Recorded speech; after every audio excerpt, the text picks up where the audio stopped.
Aue, dia 1 de julho, aqui na Aruba, para o meu viagem, nós estamos para que essa fecha importante, nós estamos comemorar 160 anos de abolição da escravidão.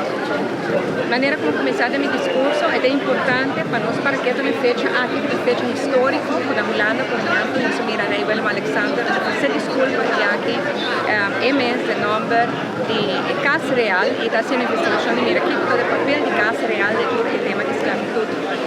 Nós mira também que o primeiro já em dezembro, se desculpa, e avisa que aqui não tem que aqui em coma, e também tem um conteúdo junto com o país, na conta baiana, e depois de coma. Lamentavelmente, nós não mira hobby como lugar ainda, e sei conversando com também reclamar, mas nós mira se que certo uma coisa. E agora, nós não está aqui não, para que quem é Hasikiko, agora nós aqui não para comemorar 160 anos passados, a esclavitud agora abolir. E nós comemorar e celebrar 160 anos de liberdade, de determinação, de perseverança e sobrevivência.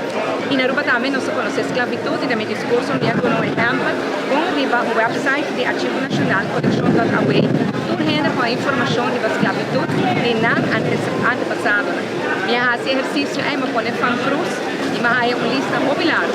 E nós por consultar com a banda de cruz, por exemplo, nossos descendentes eram tanto de escravos como de chão. E essa é a praticamente por renda na Aruba, e essa é a nosso único. Pero é importante para nós conhecer a história, principalmente para a água, para que o tipo de crime contra a humanidade que está da esclavitud, nós não queremos essa repetir nunca mais. Nós que vivemos em um país livre, sem racismo, sem discriminação.